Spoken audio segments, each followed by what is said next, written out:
வணக்கம் அன்பு மாணவ செல்வங்களே. இன்றைக்கி நம்ம பார்க்கக்கூடிய கணக்கு நல்ல ஒரு அருமையான கணக்கு. அவங்க என்ன சொல்லியிருக்காங்க முதல்ல பார்ப்போமா. From a tower of height h, இது ஒரு டவர், அதோட ஹைட் வந்து h. a particle is thrown vertically upwards, ஒரு பார்ட்டிக்கல் வந்து வெர்டிக்கலி அப்வர்ட்ஸ் த்ரோ பண்ணுறோம், மேல் நோக்கி, சரிங்களா, with the speed of u, initial velocity u. The time taken by the particle to hit the ground, அப்படியே வந்து மேலே போயிட்டு அப்படியே வந்து என்ன செய்யுது, கீழே வந்து கிரவுண்ட் ஹிட் பண்ணுது. Okay, is n times that is taken by it to reach the highest point. பாருங்க, இங்கே தான் அவங்க டைரெக்டாக கொடுக்காம ஒரு மறைமுகமாக கொடுக்காங்க. Time taken by the particle to hit the ground is n times that is taken by it to reach the height. அப்போ என்ன பண்ணுறோம், ஹைட்டை ரீச் பண்ணுறதுக்கான டைம் t1 வச்சுட்டோம்னா நம்ம அசியூம் பண்ணணும், புரியுதுங்களா.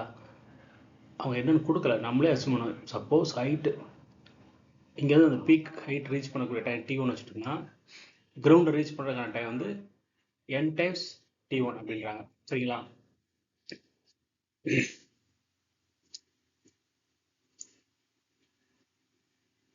The relation between h, u and n is கேட்டிருக்காங்க, கிட்ட என்ன ரிலேஷன் சொல்லிட்டு. ஸோ நமக்கு தெரியும் b is equal to u plus at. இந்த இதில் எடுத்துக்கிட்டிங்கன்னா பர்டிகுலர் மேலேருந்து விழுதுன்னு வச்சுக்கோங்களேன், இனிஷியல் வெலாசிட்டி u கொடுத்துருக்காங்க. ஓகே, மேலேருந்து தரையில் விழுதுன்னா ஃபைனல் வெலாசிட்டி வந்து 0 ஆகிடும். So 0 equal to u plus gt வரும். 0 is equal to u plus g t1. Okay, இங்கே நம்ம எரியிறோம் இல்லையா, எரியிறப்போ initial velocity u, final velocity இந்த பீக் பாயிண்ட் போய்ட்டோம்னா ஃபைனல் வெலாசிட்டி என்ன ஆகிடும், 0 ஆகிடும். அதான் இங்கே எடுத்துக்கணும், சரிங்களா. இனிஷியல் வெலாசிட்டி இருக்கும், இந்த பீக் பாயிண்டில் ஃபைனல் வெலாசிட்டி 0 ஆகிடும். So 0 u plus g t1. இதில் வந்து நம்ம என்ன செய்யலாம், t is equal to u by g எழுதலாம். Okay, if t2 is the time taken to hit the ground அப்படின்னு சொல்கிறாங்க. எப்பவுமே நம்ம கீழேருந்து இப்படியே மேலே போச்சுன்னா அந்த ப்ளஸ் வச்சு நடக்கணும், மேலேருந்து இப்படியே கீழே வந்துச்சுன்னா அதை மைனஸ் வச்சு நடக்கணும், சரிங்களா. ஸோ நமக்கு தெரியும் s equal to ut plus 1 by at square சொல்லி, எஸ்ன்றது நம்ம இந்த ஹைட் எடுத்துக்கலாம், ஹைட்டு மேலேருந்து கீழே வருது, ஸோ அதை மைனஸ் வச்சு எடுத்துக்கிறோம். u t2 அந்த டைம் இல்லையா, இது கீழே வந்து ஹிட் பண்ணுறதுக்கான time t2 minus 1/2 g t2 square, சரியா.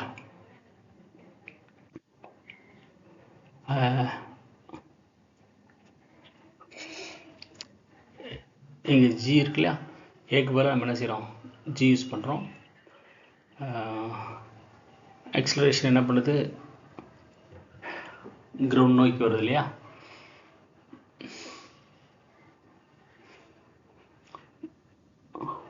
எக்ஸலரேஷன் ஏக்கு பதில் நம்ம என்ன செய்கிறோம், ஜி யூஸ் பண்ணுறோம்.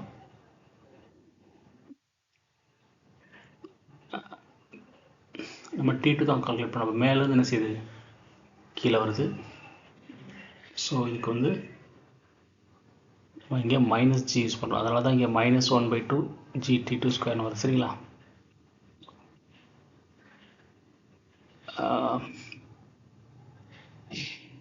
இந்த எப்போ நம்ம மைனஸ் ஜி எடுக்கணும், எப்போ ப்ளஸ் ஜி எடுக்கணுன்றதை நம்ம ரொம்ப என்ன செய்யணும், கவனமாக பார்த்துக்கணும். ஏன்னா இதில் நம்ம தப்பு விட்டோம்னா என்ன ஆயிடும், எல்லாமே தப்பாக போயிடும்.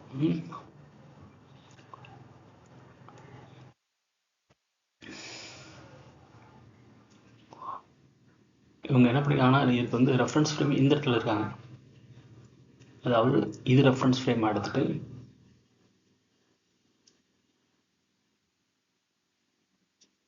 இது ரெஃபரன்ஸ் ஃப்ரேம் எடுத்து இந்த டைரக்ஷனில் போகக்கூடிய ஹைட் வந்து மைனஸ் வச்சு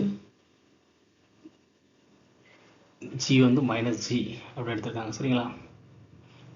பால் எப்படி இருக்குன்னா இதோட ஜி வந்து மைனஸ் ஜியில் எடுத்துருக்காங்க, சரிங்களா. இதோட ஜி மைனஸ் ஜினா மேலே போகிறது வந்து ப்ளஸ் ஜி இருக்கும். சப்போஸ் பால் மேலே ஏறிடும், இந்த ரெஃபரன்ஸ் ஃப்ரேமில் பால் மேலே ஏறுறப்ப ஜி ப்ளஸ்ஸாக இருக்கும். அதனால தான் இங்கே பார்த்தீங்கன்னா இங்கே ப்ளஸ் ஜினே வச்சுருப்பாங்க, புரியுதுங்களா. ஸோ இந்த ரெஃபரன்ஸ் நம்ம ப்ராப்பராக எடுக்கலன்னா தப்பாகிடும், சரிங்களா. ஸோ 1/2 GT ஸ்கொயர் வரும். இதை சிம்பிளிஃபை பண்ணால் என்ன கிடைக்கும்? T2ன்றது n டைம்ஸ் T1, அதை அவங்க ஏற்கனவே கொடுத்துருக்காங்க. ஸோ இந்த இடத்துல இங்கே T2 இடத்துல ரீப்ளேஸ் பண்ணுறோம். T2 இடத்துல n டைம்ஸ் T1 போகிறோம். அப்புறம் T1 இடத்துல u/g போகிறோம். ஸோ எனக்கு இந்த மாதிரி கிடைக்கும். -1/2g n square u square g square கிடைக்கும். இந்த மைனஸ் வச்சு அப்படியே இருக்கும். இப்போ என்ன பண்ணுறோம்? இதோட ஃபர்தர் சிம்பிளிஃபைனா n u ஸ்கொயர் பை ஜின்னு கிடைக்கும். -1/2g 1/2 n square u square இதோட பை ஜியும் ஜி கேன்சல் ஆயிரும். ஸோ இங்கே ஜி தான் இருக்கும். இப்போ நான் சிம்பிளிஃபை பண்ணுறதுக்கு என்ன செய்ய? நியூமரேட்டர் டினாமினேட்டர் ரெண்டையும் 2ஆல் மல்டிப்ளை பண்ணுறேன். மல்டிப்ளை பண்ணால் எனக்கு மொத்தமாக டினாமினேட்டர் என்ன கிடைக்கும்? 2g கிடைக்கும். அந்த 2g எங்கிட்ட போயிருக்குன்னா 2gh இருக்கும். ஓகே, இப்போ என்ன பண்ணுறோம்? இந்த சிம்பிள் nu ஸ்கொயர் மட்டும் காமனாக எடுத்துக்கிறேன். nu ஸ்கொயரை காமனாக எடுத்துட்டா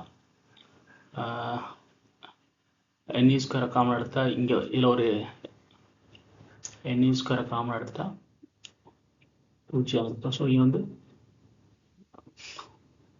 இல்லை n square u square g இருக்கா, அப்போ இதில் ஒரு n கிடைக்கும். இதில் nu ஸ்கொயரை காமனாக எடுத்தால் மேலே ஒரு 2 இருக்குல்ல, அந்த 2 இங்கே கிடைக்கும். இங்கே -g இருக்க இங்கே -g இருக்க +g மாற்றினா எல்லாத்துலேயும் சிம்பிள் மாற்றிடும். மாற்றினால தான் இங்கே n-2 கிடைக்கும். சரிங்களா? அது ரொம்ப முக்கியம். பிகாஸ் நான் உங்களுக்கு எழுதுகிறேன் அண்டர்ஸ்ட்டு. போத் ரெண்டு பக்கம் நீங்கள் மைனஸெல்லாம் மல்டிப்ளை பண்ணி என்ன ஆகும்? இப்படி மாறும். h = 1/2 n square u square divided by g plus 2 nu square by 2g இருக்கும். 2 2 cancel ஆயிரும். ஓகே, இந்த g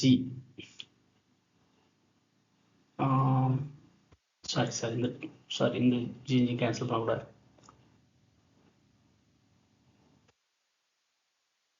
ஏன்னா 2g நம்ம காமனாக எடுக்கணும் இல்லையா?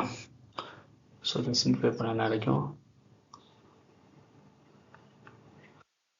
n square u square plus 2n u square இருக்கும். டிவைடட் பை 2g இருக்கும். ஸோ 2gh இதை கொண்டு வந்துருங்க. கொண்டு வந்தால் எனக்கு 2gh கிடைக்கும். n ஸ்கொயர் u ஸ்கொயர் அப்புறம் n square u square 2. Okay, இதை நீங்கள் சிம்பிளிஃபை பண்ணால் எனக்கு எந்த கிடச்சிடும். சரியா? ஸோ இதுதான் அந்த எக்ஸ்பிரஷன். இதில் ரொம்ப ரொம்ப முக்கியமானது, கொடுத்துருக்க ப்ராப்ளத்தை நல்லா ரீட் பண்ணணும். நல்லா ரீட் பண்ண பற்றி அந்த ப்ராப்ளம்ஸ் தக்க டயக்ராம் வரையணும். ஓகே, நம்ம தான் அசியூம் பண்ணணும். இங்கேருந்து மேலே போகிறதுக்கான டைம் T1, இங்கே வரக்கூடிய டைம் T2 = n/T1, அதை நம்ம அசியூம் பண்ணணும். ப்ளஸ் ஹைட்டு மேலேருந்து கீழே வரப்போ அந்த ரெஃபரன்ஸ் நம்ம எங்கே எடுக்கிறோம், எடுத்து -h இது -g +g இதெல்லாம் நம்ம ப்ராப்பராக போட்டு சரியான ஈக்குவேஷன்ஸ் நம்ம சூஸ் பண்ண தெரியணும். ஃபஸ்ட்டு நம்ம டைம் கண்டுபிடிக்கணும்னா இந்த ஈக்குவேஷன் சூஸ் பண்ணணும். டிஸ்டன்ஸ் கண்டுபிடிக்கணும், இந்த ஈக்குவேஷன் சூஸ் பண்ணணும். சரிங்களா? இதெல்லாம் சூஸ் பண்ணி படிக்கணும். இந்த கணக்கு ரொம்ப சிம்பிளான கணக்கு.